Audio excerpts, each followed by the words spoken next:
Donc, bonjour tout le monde, bonjour et bienvenue dans cette conférence.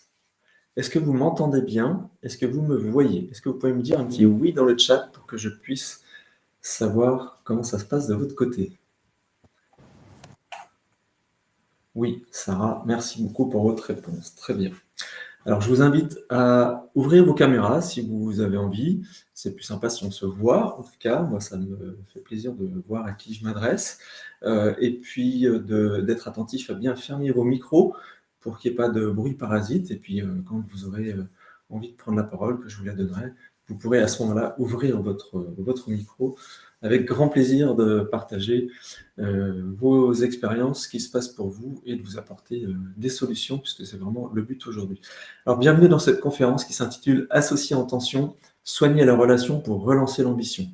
Si vous êtes ici, c'est que vous avez perçu dans ce titre quelque chose qui résonne en vous par rapport à la situation que vous vivez aujourd'hui dans votre entreprise et dans la position que vous avez en fonction de votre rôle,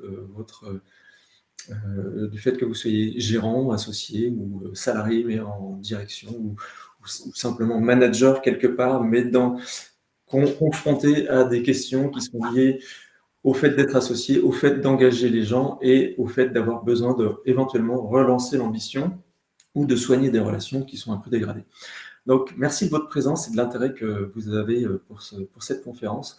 J'espère vraiment que vous repartirez d'ici avec des clés.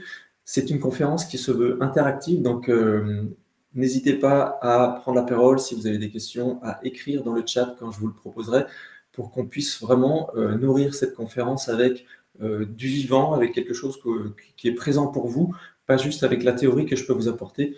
Malgré toute l'expérience que j'ai, ça ne resterait que théorique si vous n'étiez pas présent, participant à cette conférence. Donc, je vous invite vraiment à prendre partie dans cette conférence, à prendre la parole, etc. Alors, pour faire connaissance avant tout, et puis commencer à voir un petit peu ce qu'il en est pour vous, je vais vous présenter 6 situations que j'ai rencontrées de personnes qui sont associées et qui peuvent avoir des tensions.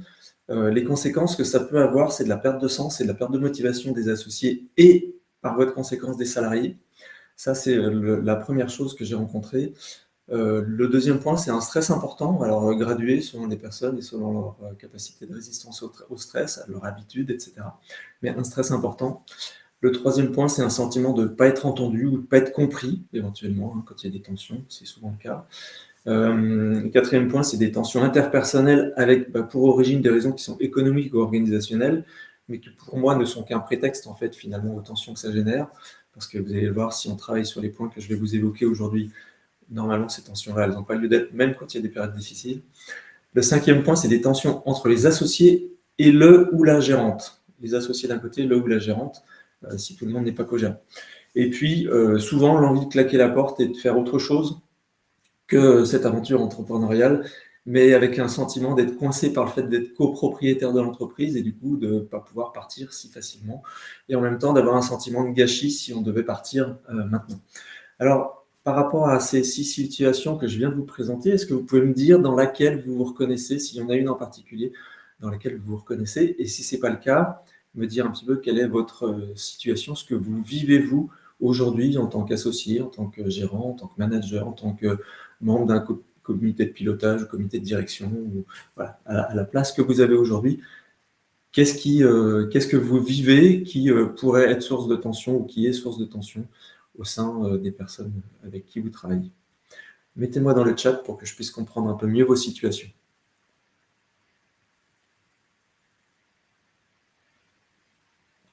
Alors, pendant que vous mettez ça hein, dans le chat, je vais simplement vous préciser un peu d'où viennent ces troubles, en fait, toutes ces difficultés, en gros, ces tensions ou ces dégradations relationnelles, souvent, elles viennent d'un manque ou de l'absence complète hein, d'éléments qui sont essentiels, constitutifs de la bonne santé d'une entreprise, pilotée par plusieurs associés ou par plusieurs co-gérants. On va les aborder aujourd'hui, évidemment. La conséquence de cette absence ou de ces éléments essentiels ou bien d'un manque. C'est la confusion souvent entre la responsabilité juridique et pénale du gérant, du dirigeant, la vision, la stratégie, les processus de décision, par voie de conséquence le management qui en découle, ce qui pose évidemment des problèmes de leadership derrière. Et donc, quand il y a des problématiques de leadership, il y a des problématiques forcément relationnelles entre associés, co-gérants, salariés, partenaires, clients. Enfin voilà, ça a des conséquences qui sont beaucoup plus larges que simplement les relations entre les personnes qui travaillent dans la boîte. Ça a des conséquences sur les partenaires, les clients et la durabilité de l'entreprise, etc. Alors, pour que je puisse avoir vraiment une vision, que je puisse mieux vous aider tout simplement et puis que vous puissiez repartir avec des solutions claires, j'ai besoin d'en savoir un peu plus sur vous. Alors, vous avez peut-être commencé déjà à rédiger dans le chat, je vais regarder. Il y a Laurence, vous dites ne pas savoir où vous allez car l'enjeu pour la fin d'année est important pour les opérations commerciales auxquelles vous appartenez. Ok, très bien, merci pour ces précisions. Est-ce que Bruno, vous m'en avez déjà un petit peu dit au téléphone, Carole, Delphine, voilà, est-ce que vous pouvez, Francis, François peut-être aussi, je vois, il y a aussi Sarah qui est là. Alors j'ai des fois que le nom de famille, je pense, Stevenin, Everhart, Dubaï. Est-ce que vous pouvez me mettre un petit peu vos situations dans le chat et puis plus largement me dire quel est votre secteur d'activité, la problématique que vous rencontrez autour de la thématique du jour évidemment, mais peut-être plus largement si vous avez envie. Et puis quel est votre objectif à 6 ou 12 mois. Ça va me permettre vraiment de mieux saisir un petit peu vos préoccupations, vos situations, et puis de vous apporter des éléments qui vont être en lien avec ça, évidemment. Et si on a assez de temps à la fin de la conférence, je reviendrai sur vos situations personnelles pour commencer à vous donner des clés déjà.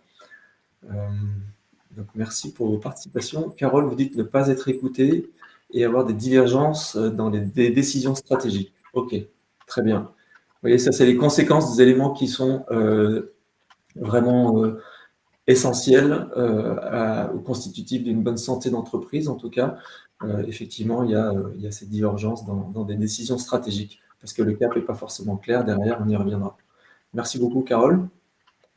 Est-ce que les autres participants peuvent nourrir un petit peu le chat aussi pour que je puisse voir ce qu'il en est? Ah, pardon, Sarah, vous aviez répondu, j'avais pas vu. Sarah, vous dites perte de sens pour les salariés, à part celui de trouver du business. Ok, donc c'est pas forcément un sens, parce que trouver du business, c'est pas une fin en soi, c'est au service de quelque chose. Donc effectivement, merci, c'est pas suffisant. François, vous dites divergence stratégique suite à des difficultés économiques. Ok, merci beaucoup. Bruno, vous dites un peu tout ce que j'ai dit. Ok, très bien. Vous pouvez peut-être préciser votre activité et puis les objectifs que vous avez, notamment en participant à cette conférence, pour le après. Qu'est-ce que vous aimeriez en faire de ce que vous avez éventuellement appris ou eu comme déclic pendant cette conférence pour que je puisse vous aider un peu mieux encore? Ok, alors je regarde un peu le chat encore. Alors Thévenin, excusez-moi, je ne sais pas si c'est votre prénom. Vous dites je suis en cours de création d'entreprise dans l'innovation. Le premier miroir intégral pour bien se coiffer. Ok, très bien. Je cherche à lever des fonds et trouver des associés. Ok, d'accord. Alors, je ne sais pas si vous trouverez des associés ici aujourd'hui. Si c'est le cas, écoutez, tant mieux. Et si quelqu'un peut vous donner des pistes, écoutez, ce sera parfait. Bruno, vous dites fatigué et castré par le fait d'avoir le sentiment de devoir convaincre les associés et enclencher une dynamique. Secteur IT. Ok, très bien. Merci beaucoup, Bruno. Donc, frustré, enfin fatigué et castré par le fait d'avoir le sentiment de devoir convaincre. Ok, très bien. Eh bien, écoutez, c'est parfait. Je pense que vous allez trouver des éléments de réponse, en tout cas aujourd'hui, parce que ce que je vais vous apporter est complètement dans ce sens-là. Laurence, vous dites une pression commerciale énorme, des difficultés économiques, domaine des produits actifs, pharma. Ok. Quels sont vos objectifs à 6 mois ou 12 mois? Là, dites-moi un petit peu chacun, qu'est-ce que vous aimeriez atteindre, réaliser? Quelque chose qui vous motive vraiment, qui vous donne envie et qui vous semble peut-être un peu compliqué aujourd'hui. Ah, Denis, pour Thévenin. Ok, parfait. Merci beaucoup, Denis.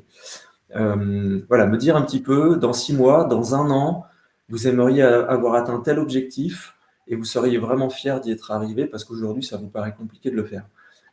Qu'est-ce qui serait vraiment challengeant pour vous de faire? Parce que si vous avez ça, vous allez avoir un moteur déjà pour vous permettre de dépasser des choses qui vous semblent compliquées aujourd'hui. En tout cas. Carole, vous dites vous êtes dans le commerce de gros, en B2B. Ok, si vous pouvez préciser un petit peu, ça va un petit peu mieux vous orienter aussi. François, vous dites: «J'envisage de reprendre une entreprise avec mon fils. Je souhaite préserver notre relation». OK, c'est chouette, c'est précieux, c'est important, effectivement. Quand on mélange le business et la famille, il faut savoir préserver ça. C'est important. Bruno, vous dites: «Objectif, un peu de sérénité et d'harmonie». Exactement, ça, c'est vraiment précieux et des fois, c'est le plus difficile à obtenir si on n'a pas les bons outils pour le faire, effectivement. Les enjeux économiques, sont importants, mais si ça se fait, dans le stress et dans la disharmonie, ça fonctionne pas. Sarah, vous dites: «Réengager les équipes et créer du collectif pour trouver de nouvelles idées et adresser de nouveaux marchés». OK, dans l'IT aussi, super la formation. Merci beaucoup. Denis, vous dites: «Rattraper la commande loupée de 500 000 miroirs pour un groupe d'hôtels de luxe». OK, ça veut dire trouver un autre client qui va vous faire ces 500 000. OK, ou en tout cas trouver une solution pour que ce ne soit pas un échec, mais que ce soit un apprentissage, hein. Là, vous avez loupé quelque chose, vous avez peut-être l'occasion d'apprendre, de ce que vous avez loupé pour ensuite que ce soit un petit peu différent. J'entends qu'il y a quelqu'un qui a un micro ouvert là, c'est vous Denis, je crois. Du coup, il y a quelques petits bruits parasites derrière. Si vous pouvez couper votre micro, ça serait gentil. Merci. Très bien, bah, écoutez, parfait. Merci beaucoup pour vos réponses. Ça me permet de mieux saisir un petit peu, où vous en êtes, ce qu'il en est et je pense que ce que je vais vous apporter, ça va commencer à vous donner, des débuts de réponses, voire des réponses complètes. Je vais vous dire un petit peu pourquoi je fais cette conférence aujourd'hui. Tout simplement parce que, je vais enlever ça déjà. J'ai un client qui s'appelle David, qui a une entreprise avec 11 salariés. Il fait 3,5 millions de chiffre d'affaires. Il est dans le bâtiment, travaux publics. Il a créé son entreprise il y a une dizaine d'années avec 2 ex-collègues de boulot. Ils ont monté cette boîte à 3 parce qu'il faut de la main-d'œuvre pour faire et ils avaient tous les 3, envie de vivre une aventure entrepreneuriale. Et puis l'entreprise a grossi, ils se sont retrouvés 10 ans après, donc maintenant avec 11 salariés, enfin, ouais, c'est ça. Et lui a finalement, malgré le fait qu'il soit 3 co-gérants, ils étaient associés mais aussi co-gérants sur les statuts de l'entreprise dès le départ. L'histoire veut que il y en a un qui a pris plus un rôle, l'autre plus un rôle, et David, lui, celui que j'accompagne, il a plus pris une fonction de gestion réelle de l'entreprise au quotidien. Quand on demande aux clients, aux salariés et aux gens qui gravitent autour de l'entreprise qui est le patron de la boîte, clairement tout le monde dit que c'est David, quoi. Alors que les autres ne savent pas forcément que les 2 autres sont co-gérants. Donc voilà, les places se sont définies progressivement sans que ce soit nommé, sans que ce soit travaillé comme ça. Les choses se sont faites de façon induite.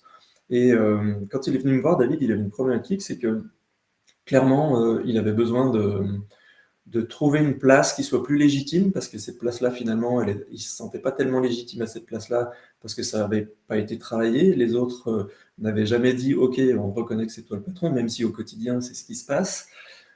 Et du coup, il avait un peu l'impression d'avoir une perte de sens parce qu'il avait l'impression de ne pas avoir les mains libres pour faire ce qu'il voulait.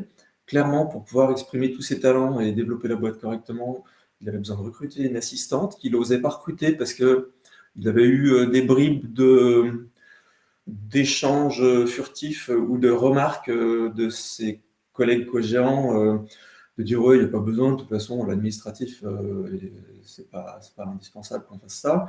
Mais il ne se rendait pas compte que son quotidien à lui, c'était de gérer de l'administratif, que ça lui prenait énormément de place et que du coup, il n'avait pas l'espace suffisant pour développer la boîte, aller voir de nouveaux marchés, rencontrer des nouveaux prospects et puis soigner la relation client aussi bien que ce qu'il voulait pour fidéliser et pour lui permettre simplement de consolider l'entreprise autour de ce qu'ils avaient déjà construit. Donc, il avait l'impression qu'il était en désaccord avec ses associés, même si au quotidien, ça se passait plutôt bien. Mais avec le temps, cette perte de sens s'est marquée. Et c'est pour ça que je fais cette conférence aujourd'hui. C'est parce que de voir à quel point il y a eu du fantasme aussi autour de ce que les autres co-gérants et associés pouvaient dire, ce que lui s'imaginait, David, avoir comme retour de ses associés. L'empêchait finalement d'avoir des discussions qui étaient constructives et qui lui permettaient de sortir de sa situation. Donc on a travaillé sur différents points et vraiment il est sorti de ça, j'y reviendrai après dans le détail. Ça là, c'est pourquoi je fais cette conférence, c'est David qui m'a inspiré le contenu par rapport à sa relation avec ses associés.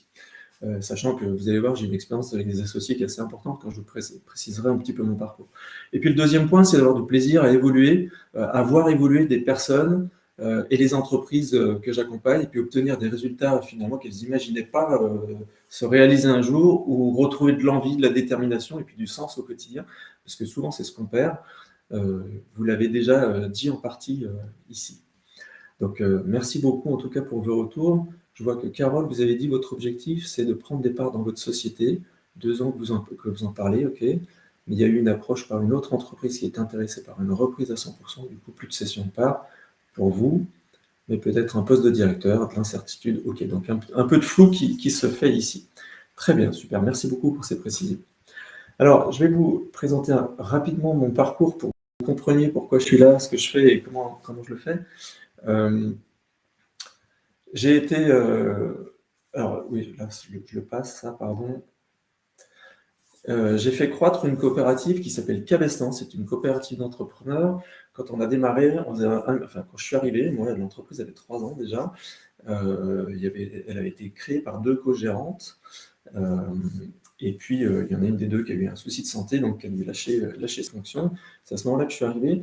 Et en fait, on est passé de 1,7 million à 6,5 millions en 5 ans, donc grosse croissance, gros développement. On était 2 co-gérants, donc une co-gérante fondatrice et moi-même, et on avait 46 associés. Donc on avait des enjeux quand même relationnels, de savoir où on allait ensemble et pourquoi on le faisait comme ça. Donc on a vraiment travaillé ces points-là pour qu'au quotidien, on n'ait pas ces tensions, on n'ait pas les problématiques de décision, on n'ait pas les problématiques de leadership. Les rôles étaient définis et ça fonctionnait assez bien pour ça, et c'est pour ça qu'on a pu avoir cette croissance. J'y reviendrai après dans le détail. J'ai travaillé avec 4 sociétés coopératives, donc Cabestan, et puis j'ai été gérant de 2 autres, et puis salarié dans une 4e. J'ai vécu une crise de gouvernance dans laquelle il y avait 120 associés, donc ça forge un peu l'expérience et ça donne des outils pour la suite, pour sortir de ces situations-là. Moi, à ce moment-là, dans cette boîte, j'étais associé, mais pas dirigeant. Et puis, les 2 dernières, donc une reprise au tribunal avec 5 associés. Là, pour le coup, j'étais gérant. J'ai été gérant de la reprise par les salariés. Et puis, une transmission d'entreprise aussi avec 12 salariés. Une entreprise historique qui avait 35 ans. Les dirigeants de l'époque, fondateurs, quittaient l'entreprise pour partir à la retraite. Et moi, je suis arrivé pour faire cette reprise et donc pour monter un nouveau projet avec les 12 associés qui étaient encore là. Et donc, on a travaillé sur certains sujets que je vais préciser plus tard. Et comme vous le voyez, j'ai une expérience d'accompagnement de plus de 850 dirigeants d'entreprise avec des équipes d'associés. Donc voilà, aujourd'hui, ça me permet quand même d'avoir un feedback sur pas mal de situations et de vous apporter les éléments que je vous présente aujourd'hui. Alors, aujourd'hui, je vais vous expliquer pourquoi et comment soigner la relation entre associés et co-gérants, ce qui aura pour effet de relancer l'ambition. Et puis, je vais échanger avec vous en fin de conférence pour apporter un début de réponse à vos cas particuliers en complément de ce que je vais vous apporter. Ça va vous permettre à chacun, en fait, de vous projeter en vous nourrissant des expériences des autres aussi. Déjà, vous avez participé aujourd'hui, c'est très bien. Ça permet aux autres aussi de voir ce qui se passe ailleurs. Et puis, il pourra y avoir un suivi individuel après la conférence, gratuit. Vous pouvez prendre rendez-vous sur le bouton, cliquez ici, là, le bouton rouge. Tout simplement pour vous apporter des réponses qui sont vraiment personnalisées aux situations que vous rencontrez de façon spécifique dans vos entreprises. Vous allez pouvoir repartir avec des solutions et des idées claires sur ce que vous avez à faire pour faire évoluer votre situation, sortir des impasses dans lesquelles vous êtes éventuellement, et puis réaliser les objectifs que vous avez déjà définis, ou en tout cas clarifier et définir des objectifs qui seront ambitieux et qui seront vraiment moteurs et structurants pour vous et pour votre boîte. Voilà. Alors, pourquoi est-ce qu'il est important de soigner la relation? Tout simplement parce que, je vais revenir là-dessus après, ça permet de réduire le stress qui est important chez les associés, chez les dirigeants. Vous le dites vous-même, ça crée des tensions, c'est jamais très agréable. Et quand on passe pas des bonnes nuits, c'est difficile de travailler dans de bonnes conditions, d'avoir une vie personnelle aussi équilibrée. Enfin voilà, tout ça est compliqué quand on a du stress et des préoccupations liées au travail, liées aux relations qui sont pas bonnes. Ça permet de construire des coopérations qui sont durables et dans le plaisir surtout. Parce que durable, parce qu'on est pieds et poings liés avec du capital dans une entreprise. Alors, on peut toujours en sortir, mais des fois, on aime trouver d'autres solutions que de passer par la case sortie parce que c'est plus fastidieux. Et du coup, d'avoir du plaisir là-dedans. Ça permet aussi, du coup, d'obtenir des résultats qu'on n'imagine pas pouvoir obtenir quand on est dans des situations de tension ou quand les situations sont bloquées parce que on n'est pas d'accord sur des façons de faire, etc. Et puis, au final, ben, apporter du bien-être aux personnes qui sont engagées dans des projets qui leur tiennent à cœur et de faire finalement coller la réalité du quotidien aux espoirs qui ont été mis par ces mêmes personnes à l'origine du projet. Peut-être que quand vous êtes rentré associé ou co-gérant dans une boîte au départ, vous aviez des espoirs, et puis finalement, ces espoirs ils se sont un petit peu ternis parce que les relations se sont dégradées, que vous n'avez pas les mêmes visions, vous n'avez pas les mêmes ambitions, vous n'avez pas la même façon de voir les choses pour la façon de les faire. Et du coup, vous avez perdu un petit peu le sens du quotidien. Donc l'idée, c'est de recoller à la réalité, le quotidien, à la réalité, aux espoirs qui ont été mis finalement à l'origine du projet, et de les faire évoluer, parce que quand on a une boîte qui a déjà 10 ans, ben forcément, on voit les choses et on n'a plus envie des mêmes choses, ou on les fait évoluer, la boîte n'est plus la même. Dites-moi un petit peu, dans le chat, quelles étaient vos motivations, vos espérances et vos objectifs au démarrage quand vous vous êtes engagé dans cette aventure entrepreneuriale avec vos associés. Ça va me permettre aussi de voir un petit peu ce qu'il en est, et à vous de vous reconnecter à votre essence originelle, à votre motivation première, et à votre pourquoi qui est fort. Ça, c'est hyper important, le pourquoi. Le pourquoi en 2 mots. Alors, on n'y répond pas avec un parce que, mais avec un pour quelque chose. Pourquoi est-ce que vous vous êtes engagé dans cette expérience-là, au démarrage?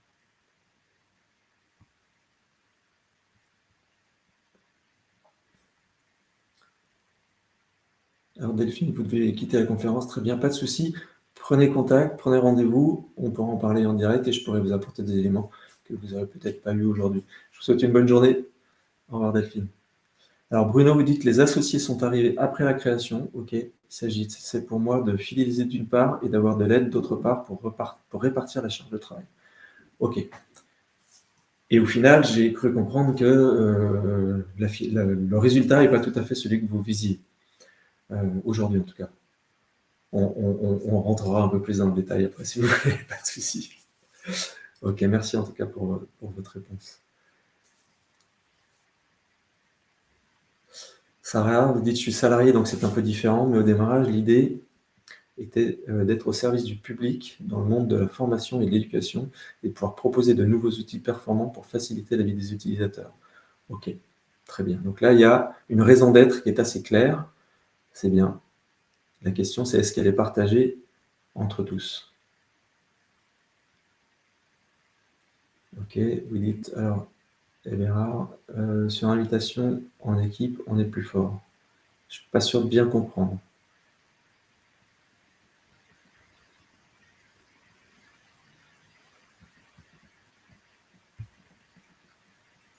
Ok, alors, avant de démarrer sur le contenu, si vous voulez bien continuer de mettre quelles étaient vos espérances, vos motivations et vos objectifs au démarrage quand vous êtes engagé dans l'aventure entrepreneuriale en tant qu'associé ou, comme Bruno l'a dit, il est parti tout seul et ensuite il y a des associés qui se sont ajoutés.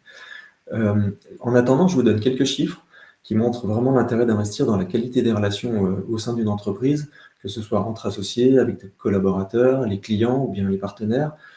C'est vraiment précieux à tous les niveaux, tout simplement parce que je vais vous faire part de 3 études qui ont été faites, 2 par Gallup et puis une par Alex Edmans.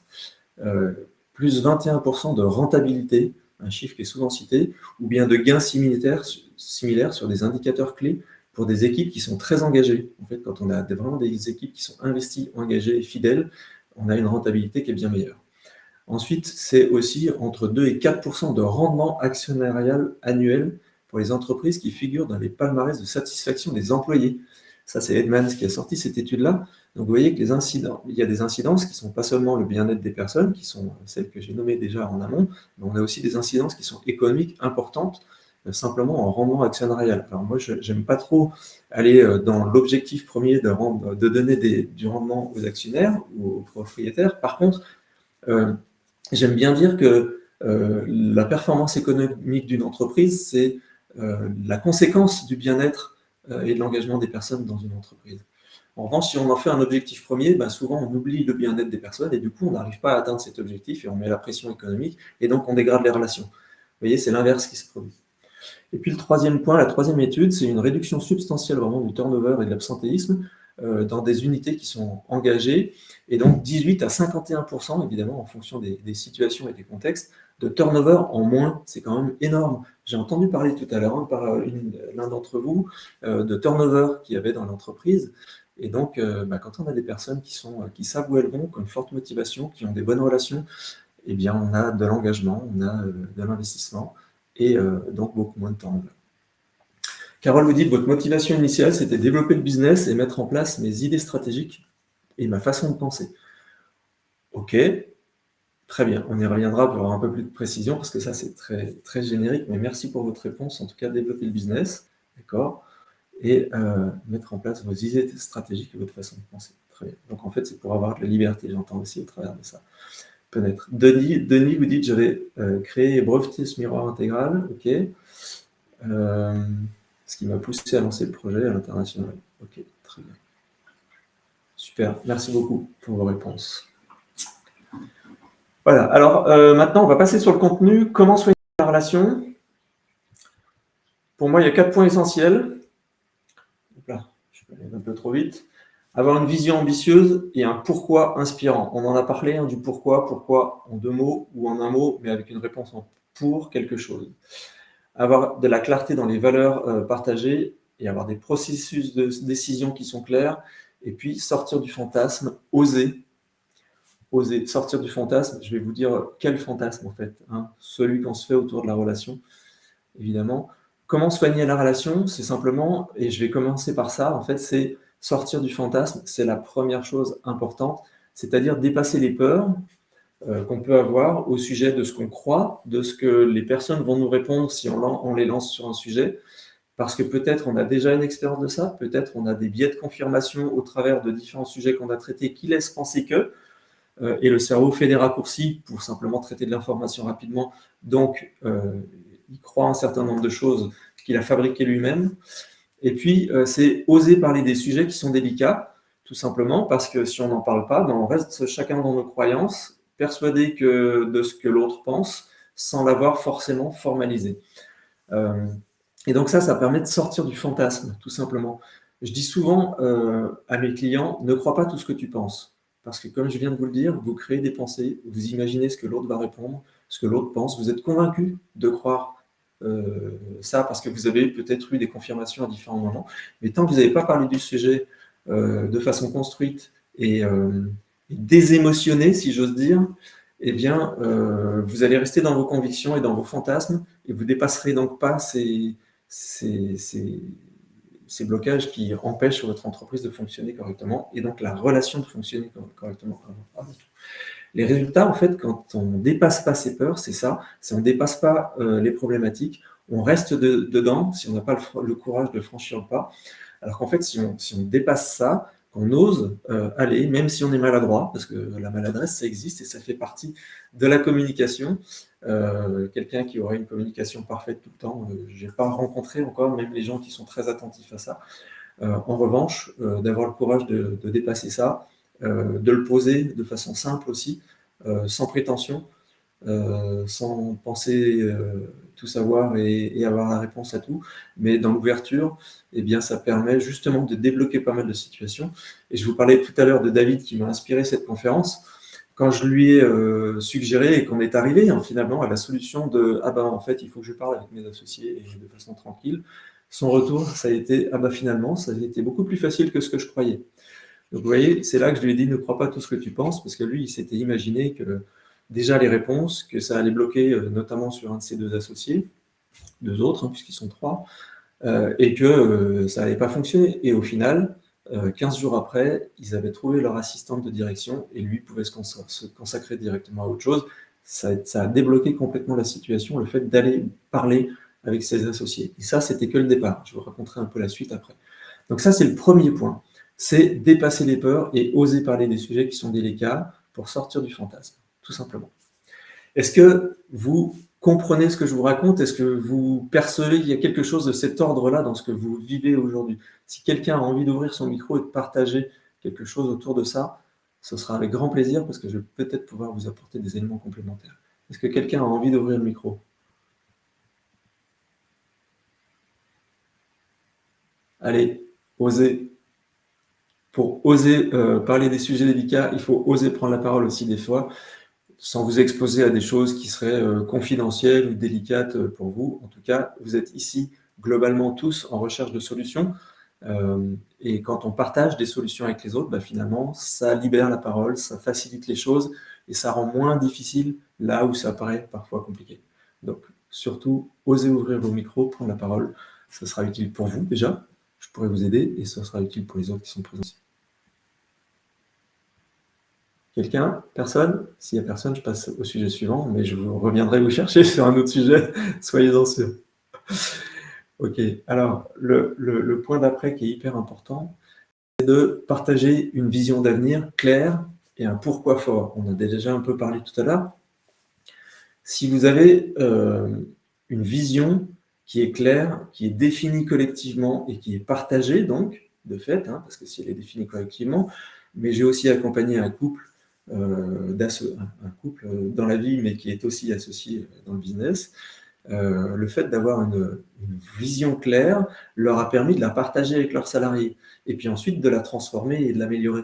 Donc, vraiment définir et partager une vision claire, ça permet d'être un moteur. C'est-à-dire qu'au lieu de naviguer dans le brouillard et de ne pas savoir pourquoi on fait les choses, de ne pas savoir à quoi ça sert d'aller chercher du business, quand la situation économique est compliquée, de ne pas savoir, à part de remplir les chiffres qui ont été imposés par la hiérarchie, pour les salariés, pour les associés, des fois, c'est OK, on va équilibrer les comptes de l'entreprise, mais ce n'est pas suffisant comme moteur au quotidien pour pouvoir motiver les gens, faire qu'ils viennent avec de l'envie le matin, savoir pourquoi ils se lèvent. Donc, avoir un pourquoi fort, une raison d'être. Pourquoi est-ce que vous faites ça? C'est pour ça que je suis venu vous chercher sur qu'est-ce qui était votre moteur quand vous avez créé cette entreprise, quand vous y êtes rentré ou quand vous vous êtes associé avec des gens. Voilà, ça permet vraiment de se reconnecter à ça ou de se connecter à un nouveau pourquoi, parce que l'ancien est peut-être dépassé, il est peut-être daté, peut-être qu'il n'a plus lieu d'être aujourd'hui ou qu'il a été réalisé et que maintenant il faut passer à un second souffle, à passer à un nouveau cap de l'histoire de l'entreprise et savoir définir cette vision d'avenir qui soit clairement définie avec des mots vraiment écrites, une vision écrite, c'est hyper précieux. Si on ne l'a pas, on navigue dans le flou, on a un objectif économique mais sans savoir pourquoi on y va. Du coup, on va remettre en question les décisions, on va avoir de la défiance de la part des associés ou de la part des salariés, on va avoir des clients qui vont sentir le flou qu'il y a dans l'entreprise, et donc il y aura une perte de clientèle, une perte de confiance des salariés, des tensions qui vont se générer, etc. Donc c'est hyper important d'avoir ça. Écoutez Bruno, je vous souhaite une bonne journée. Vous m'aviez prévenu que vous deviez partir un peu plus tôt. Avec grand plaisir de vous avoir au téléphone en tout cas, puisqu'on a déjà rendez-vous demain matin. Bonne journée. Voilà, donc vision claire. Je vous ai parlé du couple dont je vous ai tout à l'heure qui a partagé sa vision avec leurs salariés. Et du coup, je leur avais proposé un challenge de 6 semaines qui s'appelle Oser réussir, que je propose à mes clients. Je leur ai proposé à eux parce qu'il fallait qu'ils sortent d'une impasse. Et du coup, ils ont proposé ce challenge de 6 semaines à leurs salariés, qui s'est pris au jeu et qui est rentré avec eux. Mais vu qu'ils avaient déjà partagé finalement leur vision, d'aller venir la challenger pour dire voilà, nous on fait ce challenge-là de toutes les semaines, on va marquer, on va oser faire ça qu'on n'avait peut-être pas osé faire jusqu'à maintenant. Ben, cette semaine, on va le faire. Et ben, ils l'ont impliquée dedans, elle a joué le jeu, et donc ça crée une émulation au sein de l'entreprise, ça a créé des challenges entre eux, et ça a créé une ambiance hyper sympa parce qu'ils ne sont pas dans le jugement, ils sont dans OK, on a droit à l'erreur, donc de ne pas réussir ce qu'on engage. Et quand on a le droit d'engager, de rater ou à l'échec, finalement, ça libère l'initiative, ça libère la prise d'initiative, ça libère l'énergie tout simplement. Et on y va parce qu'on sait qu'on ne va pas se faire taper sur les doigts si on ose et si on a fait quelque chose que d'habitude on ne fait pas. Voilà, donc ça c'est hyper libérateur et ça vraiment, ça donne de la motivation. Donc partager une vision, je vous le conseille, vraiment la définir, la partager, c'est hyper important. Ça c'est le premier point, enfin le deuxième point, pardon, parce qu'il faut d'abord dépasser ses peurs et aller oser parler et poser les sujets délicats. Le troisième point, du coup, c'est s'accorder sur les valeurs qu'on souhaite voir s'incarner dans l'entreprise et sur la manière dont on souhaite les incarner. Tout simplement parce qu'on peut avoir des valeurs qui sont a priori les mêmes ou qu'on croit partager. Et puis au final, dans le quotidien, on se rend compte que c'est pas tout à fait ça. Il y a des choses sur lesquelles on n'est pas d'accord. Ça crée des tensions, ça crée des désaccords qu'on ne sait pas résoudre parce qu'on n'a pas identifié que ça venait d'une valeur qui n'était pas partagée. Donc savoir quelles sont les valeurs qu'on partage et puis aussi, ça fait partie du jeu, ça, de savoir quelles valeurs on ne partage pas, sur lesquelles on n'est pas d'accord. C'est hyper important tout simplement parce que si vous êtes au clair sur les valeurs que vous partagez, ça permet de savoir comment vous allez réaliser la vision, sur quoi vous allez vous appuyer, sur quel socle, parce qu'ensuite, une fois qu'on a défini la valeur, eh bien, on va définir comment est-ce qu'on incarne cette valeur. Ou bien au contraire, qu'est-ce qu'on ne tolère pas dans l'entreprise comme comportement de la part des gens qui y travaillent, qu'ils soient gérants, associés, salariés, partenaires, c'est la même chose. Ça permet aussi de choisir ses clients. On y reviendra. En tout cas, voilà, les valeurs, si on connaît aussi les valeurs qu'on ne partage pas et sur lesquelles on n'est pas d'accord, ça permet de dire, est-ce que c'est bloquant pour développer nos affaires, pour travailler au quotidien ensemble? Parce qu'en fait, si c'est pas bloquant, eh ben, c'est pas un problème. On sait qu'on n'est pas d'accord sur ce point-là et sur cette valeur-là, eh bien, on se met d'accord sur le fait qu'on a mis ça en lumière et on ne vient pas sur ces sujets-là pour bien travailler ensemble. Parce qu'on sait que si on y va, on ne pourra pas bien travailler ensemble, mais on sait qu'au quotidien, ce n'est pas bloquant pour faire ce qu'on a à faire dans cette entreprise. Mais le mettre en lumière, ça permet justement de se mettre d'accord sur le fait qu'on n'aille pas sur ces sujets-là. Alors que si ça reste conscient, mais en flou, dans un coin dont on n'a jamais parlé, eh ben, il va y avoir des petits pics, des petits retours réguliers de ces choses-là. Ça va venir mettre des tensions et ça va venir challenger les valeurs sur lesquelles on est d'accord, alors qu'en fait, ça vient mettre du trouble là où il n'y a pas lieu d'en mettre.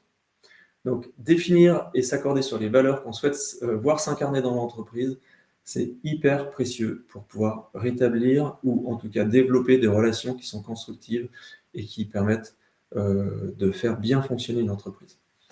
Je voulais vous parler de Damien, qui est aussi un client que j'accompagne. Il a mis en lumière les valeurs qui sont celles de son entreprise, qui sont aussi les siennes du coup au démarrage, parce que c'est lui qui a créé l'entreprise. Il a 12 salariés aujourd'hui, il travaille dans le bâtiment, lui aussi. Et en fait, d'avoir pu échanger avec ses salariés sur les valeurs, ça a amené de la compréhension par ses salariés, par ses équipes, parce qu'il a une équipe en maçonnerie, en charpente, une équipe d'électriciens, et puis une équipe de plombiers. Donc vous voyez, il est une entreprise générale du bâtiment, il fait quasiment tout. Et de savoir pourquoi il travaillait avec certains clients et pas avec d'autres, ça lui a été permis parce qu'il a déjà défini les valeurs et il les a partagées avec ses salariés. Parce qu'expliquer pourquoi on ne travaille pas avec un client sur la base de ses valeurs, bah, c'est tout simple parce que c'est clair. Alors que sinon, on va travailler avec des clients par défaut parce que ça fait du chiffre, puis finalement on se retrouve à avoir un litige avec ce client parce qu'en fait il ne partage pas nos valeurs ou parce qu'on n'est pas sur la même longueur d'onde et puis il va exiger des choses qui n'étaient pas prévues et puis c'est là qu'il y a des tensions qui se mettent en place avec le client, avec les salariés parce qu'il y a de l'incompréhension, parce qu'il va falloir refaire le travail qui a déjà été fait pour essayer de ménager la chèvre et le chou. Et donc, ça crée du trouble, ça crée des dysfonctionnements, ça crée de la désorganisation, ça ne fonctionne pas bien. Damien, avec ça, il a réussi à mettre en place une organisation qui évacue les tensions et les désorganisations qu'il pouvait y avoir. Et il a beaucoup moins besoin d'être présent sur le terrain, du coup, auprès de ses salariés. Ça lui libère du temps pour être près de ses clients et de faire ce qui est dans ses talents, dans sa vraie plus-value pour ses salariés, pour son entreprise. Pardon. Donc, vous voyez, les conséquences de clarifier tout ça sont multiples, sont parfois loin de ce qu'on peut imaginer. Donc, je vous conseille vivement de le faire si vous ne l'avez pas encore fait. Et puis, le quatrième point, c'est de s'accorder sur les processus de décision, sur les rôles et l'exercice du pouvoir de chacun. Ça libère la prise d'initiative, ça permet d'être clair sur ce que je dois faire, ce que je ne fais pas, sur les décisions qu'on prend, sur comment on les prend. Il y a des personnes qui sont géantes. Excusez-moi, j'ai une mouche qui se balade par là depuis tout à l'heure. Et puis du coup, quand on est au clair sur la façon dont on prend les décisions, ça évite que quand on se sent seul responsable des décisions, que ce soit d'un point de vue pénal, juridique, organisationnel, etc., on se sent moins seul déjà à porter la responsabilité. Et puis surtout, quand le processus de décision est clair, ça permet de sortir de l'opérationnel tout en garantissant le même niveau de qualité de service qui a été vendu. Souvent, on a peur que quand on délègue ou quand on ne prend pas toutes les décisions, on ait une baisse de qualité, on ait une perte de clients, on ait des choses qui fonctionnent moins bien. Or, si on a des processus qui sont clairs et qui sont bien définis, eh bien, on peut garder le même niveau de qualité de service. Et puis surtout, on se pose moins la question de savoir si c'est à moi de le faire, si c'est pas à moi. Parce que quand on n'est pas clair là-dessus, ben, on ne va pas prendre une décision, ou bien il y a quelque chose qui va rester en flottement, et puis ben, ça va créer des ratés, ça va créer des tensions parce qu'on pensait que c'était à l'autre de le faire, ou bien je pensais que c'était à moi de le faire, alors qu'en fait c'était pas à moi, donc ça a mis des tensions chez l'autre. Voilà, il y a plein de choses comme ça qui vont intervenir alors qu'on pourrait se passer vraiment de ces tensions et de ces difficultés-là en clarifiant les processus de décision, les rôles de chacun et l'exercice du pouvoir. J'ai accompagné un client qui s'appelle Franck, qui a une entreprise avec un atelier. Il est dans l'aménagement automobile de véhicules de loisirs et professionnels, en fait. Et en fait, grâce à ce travail-là, il a mis en place un process qualité vraiment clair avec son équipe sur tant que le process qualité n'a pas franchi telle étape, bah, il ne franchit pas la suivante. On revoit la prestation qui a été faite, et ainsi de suite. Et du coup, quand le client vient chercher son véhicule, quand il a été finalisé, bah, le patron, Franck, sait qu'il n'y a pas de problème, que son véhicule il est conforme aux attentes et au niveau de qualité qui est promis par l'entreprise. Ça lui a permis, comme je vous disais tout à l'heure, de sortir de l'opérationnel, d'être rassuré sur la qualité des véhicules qui sortaient de chez lui, et donc de se focaliser sur d'autres projets de développement de son entreprise, parce qu'il avait plein d'idées en tête. Comme souvent quand on est entrepreneur, on a 1000 idées à la minute et on peut évidemment pas toutes les réaliser, mais il y a beaucoup de frustration quand on n'en réalise pas du tout ou pas assez. Et donc pour pouvoir garder cette motivation entrepreneuriale, ce partage avec les associés et une même vision de l'entreprise, sortir de l'opérationnel et donc avoir des processus qui sont clairs, processus décisionnels qui sont clairs, bah, ça permet de se consacrer à autre chose, tout simplement. Ça met de la fluidité, ça met de la simplicité dans les relations. Voilà, donc je vous ai exposé ces quatre points qui me semblent vraiment essentiels, clés pour sortir des relations qui sont tendues, pour améliorer les choses, pour obtenir les résultats dont on a parlé tout à l'heure, dépasser les peurs, donc oser parler des sujets délicats, sortir du fantasme, définir et partager une vision d'avenir qui soit claire, s'accorder sur les valeurs qu'on souhaite voir s'incarner dans l'entreprise, et puis s'accorder aussi sur les processus de décision, les rôles et l'exercice du pouvoir pour que tout ça fonctionne correctement. Si on applique tout ça, vous allez trouver de la détente dans les relations, de la baisse de tension, du coup, par définition, une ambiance apaisée. Et j'ai entendu tout à l'heure, puisque l'un de vous l'a dit, retrouver de la sérénité au travail, ça c'est hyper important. Et c'est souvent un objectif qu'on n'ose pas affirmer ou bien tout simplement verbaliser auprès des gens avec qui on travaille, parce qu'en fait, on croit qu'on va être bisounours ou je ne sais quoi. Donc, oser affirmer que l'objectif, c'est d'avoir de la sérénité, une ambiance apaisée, eh bien, ça peut apaiser tout le monde. Rien que d'avoir cet objectif-là, déjà. Il ne faut pas s'arrêter là, parce que sinon, vous n'allez pas passer pour quelqu'un qui n'a que des paroles, mais qui n'a pas les actes qui vont en face. Mais en tout cas, déjà, d'affirmer ça, ça va déjà souvent apaiser les choses, parce que vous allez mettre en route un système, un processus. Est-ce que vous avez des questions? Est-ce que vous voulez partager une expérience autour de ça? Ou tout simplement me dire avec quoi vous repartez, ce que ça vous a apporté, ce que je vous ai raconté aujourd'hui? Dites-moi un peu dans le chat ou ouvrez votre micro, ce sera avec grand plaisir d'échanger là-dessus.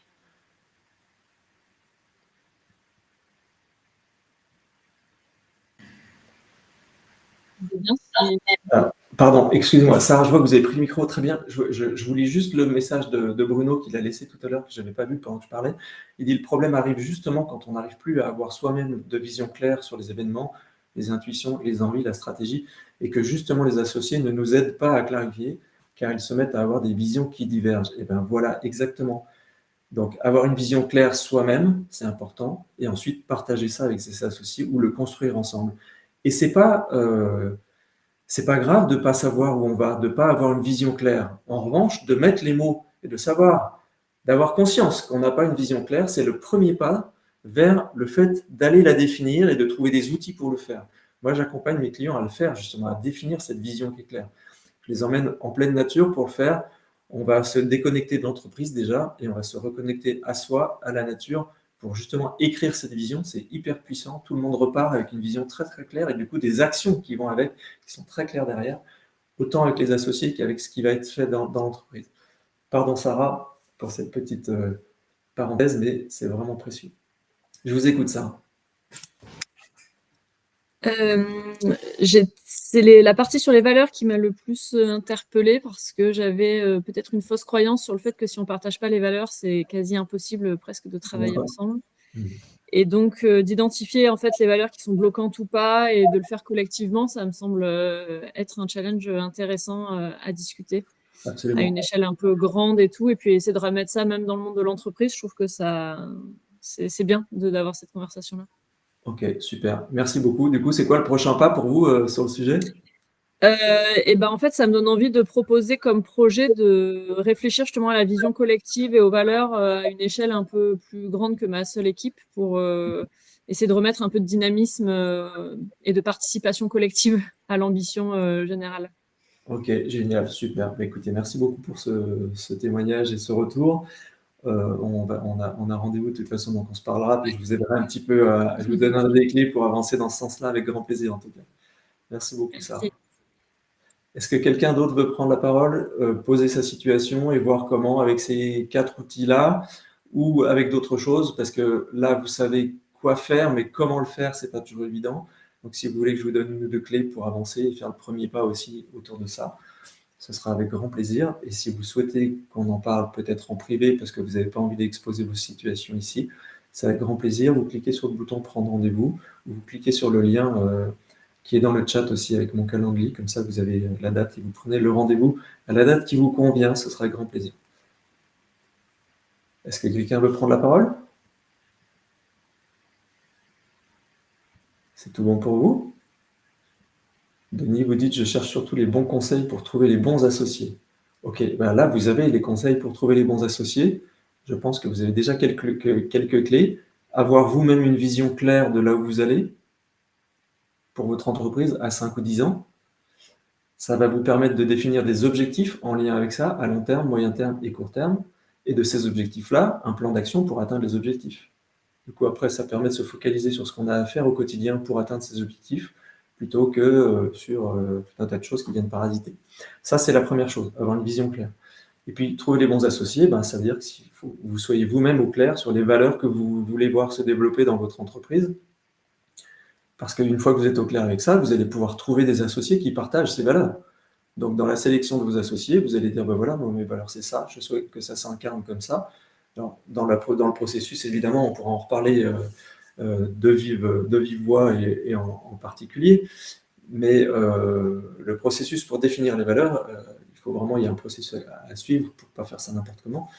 Mais en tout cas, vous allez pouvoir trouver des associés qui seront les bons parce qu'ils vont partager votre vision et ils vont partager les valeurs que vous avez. Donc derrière, tout le reste va découler beaucoup plus simplement.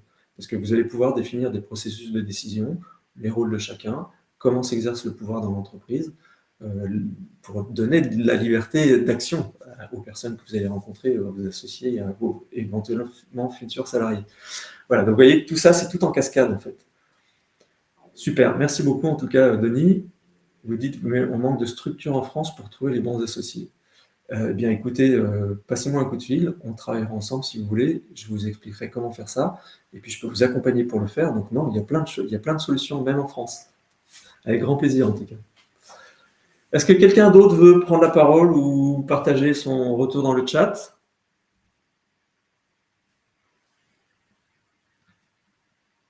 Eh bien, écoutez, il est 12h20, on a déjà dépassé de 5 minutes le timing, donc merci beaucoup de votre présence, merci de votre participation, et au plaisir d'avoir de vos nouvelles, de voir un petit peu ce que cette conférence vous a apporté. J'aime bien savoir dans 10 jours, 15 jours, qu'est-ce qui s'est passé pour vous, qu'est-ce qui a changé dans votre façon de fonctionner au quotidien, quel résultat vous avez obtenu avec ces outils-là. Ça me permet toujours d'améliorer mes conférences, de les nourrir et puis de les faire évoluer toujours pour que le service que je vous apporte soit le meilleur possible. Je vous souhaite le meilleur pour la suite. Je vous souhaite la meilleure réussite possible et au plaisir de se parler individuellement. Très bonne journée à tous. Merci beaucoup, Carole, pour votre retour. Merci aussi, Eddy. Merci, Sarah. Merci à tout le monde. Au revoir. Alors.